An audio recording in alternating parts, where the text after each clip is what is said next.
Today we are talking about reducing financial stress through tuition communication. We're focusing on going from cost to clarity. I'm Lauren, this is Brooklyn, Emma, and JT. We're first going to start with our agenda overview, starting with the research question, the scope of research, background of study, literature review, survey objectives, and hypothesis. Then going into the variables, survey plan, design, the sample plan, the proposed timeline, and wrapping it up with outreach techniques. So our research question is, how can universities justify an increase in tuition to students? And throughout our presentation, we'll find that through measuring techniques and how we will measure that. So I'm sure you all are wondering why our research specifically matters. So most students do believe that college is too expensive. After this research, we're hoping that we can recommend to colleges to provide a clearer information to students as to why they're paying so much. This will help students become more understanding of their payment and in a way will help justify their payment costs. We're hoping that both students and colleges can benefit from our research. Number one, as most important, students would be able to better understand why they're paying so much and provide that justification for them. And second of all, colleges can have a benefit by not having as much missed out on potential enrollment of students, which I'll talk about more in our next slide. So a little bit of background, we found that in 2025, 53% of high school students did not enroll in college because of tuition and costs, compared to in 2018, 51% of high school students did not enroll. Obviously, it's a bigger gap between the years, but there is a 2% increase, which we can probably conclude that college tuition and fees are both increasing. So this statistic also suggests that colleges missed out on the potential enrollment of 9.3 million high school students. That's a large group.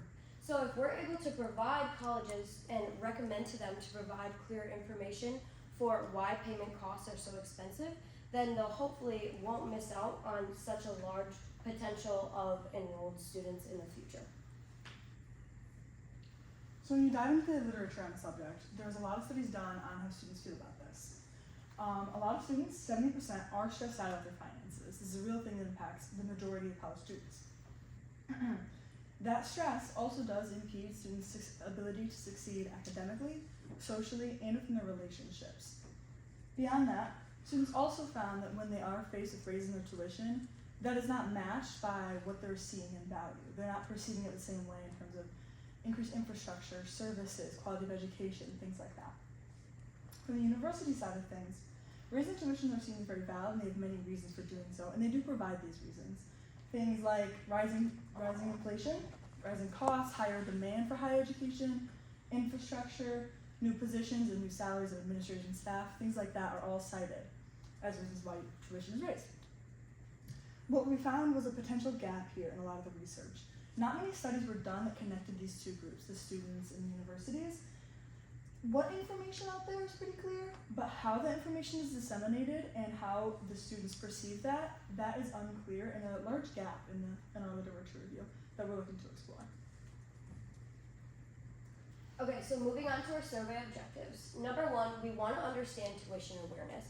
We want to evaluate students' knowledge of what their tuition payments support at their university. So whether that's campus services, facilities, infrastructure. All in all, we want to know what students know. Number two, we want to measure their willingness to pay. So we want to assess whether students' willingness to pay their tuition changes after being informed about like a detailed tuition cost breakdown. So we want to know if that willingness to pay will change if they're provided with an explanation for that change. And last but not least, perceptions of tuition increases. So we want to determine if students perceive university tuition increase as more justified when they are explained with transparent reasoning. So let's say there is a tuition increase, are they more willing to pay that increase if they are provided an explanation?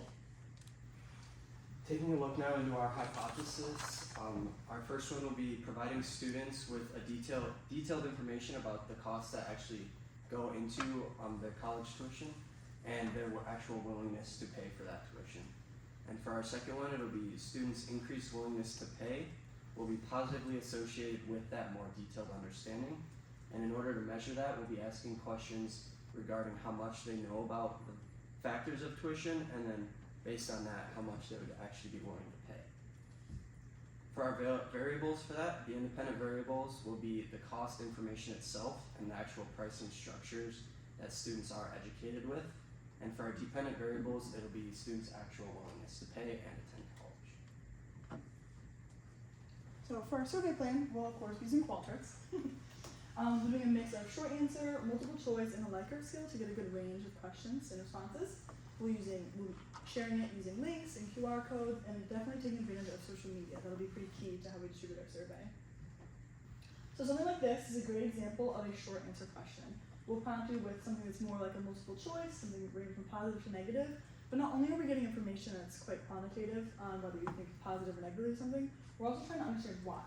Hence the short answer, so students have an opportunity to explain themselves a little bit more thoroughly.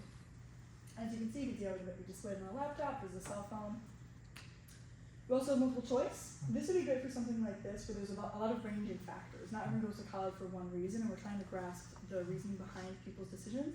And this would be a great way to do this because they can choose from a variety of options, just one, a couple, get a little better understanding of what people are thinking.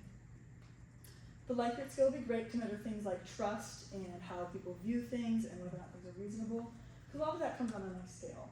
So as you can see, like a question like this, how much level of trust do you have in your administration to manage your tuition funds? Shows a great scale of how people might be feeling. For this, we have a pretty specific target population, of course. We're looking for in-state and out-of-state students from various universities, 18 plus. We're looking for students who went to various high schools and have different views on education, have different experience, different age groups. For our sampling method, we're going to do convenience sampling and really take advantage of snowball sampling.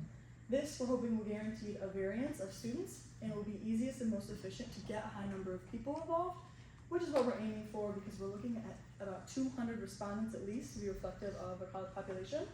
We're going to have to aim a little bit higher than that, to adjust for students' unwillingness to respond, which is principal among all of our limitations. That's going to be hard. Not everyone always wants to talk about their finances, so we're going to have to really shoot for the moon to get that 200. On top of that, we're also pretty limited to people we know. So all 4 of us in our group are all seniors and we're all PR majors. So that'll make the start of that snowballing effect pretty limited. Because if we're limiting to people we know in our social media, it's going to be limited to our bubble a little bit. So we're going to need to go an extra step further to make sure we're breaking through that barrier, such as hanging up posters and reaching out to people in freshman dorms, reaching out to professors who teach to underclassmen, things like that to kind of break through that within our group. Hopefully, that will reduce the risk of an inaccurate sample size or sample representation. For our proposed timeline, just taking it week by week. Week 1, we will craft and finalize our research questions, which we have already completed.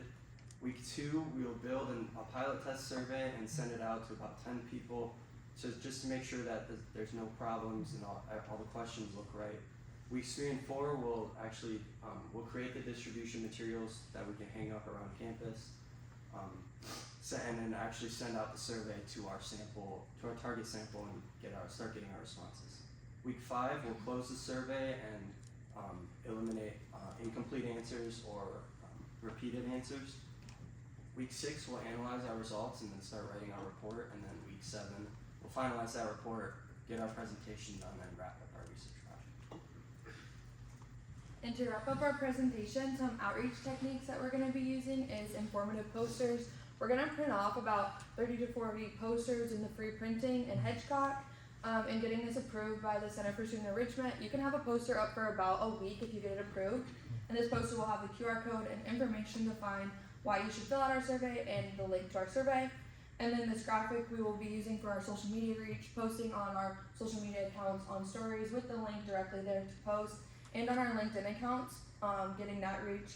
And then snowball sampling, sending a text to family or friends. Whether you're sending a text to a friend that sends it to another friend that's in college, or you're sending it to a family member that has a niece, nephew, cousin, or anything like that, that they can also share it with.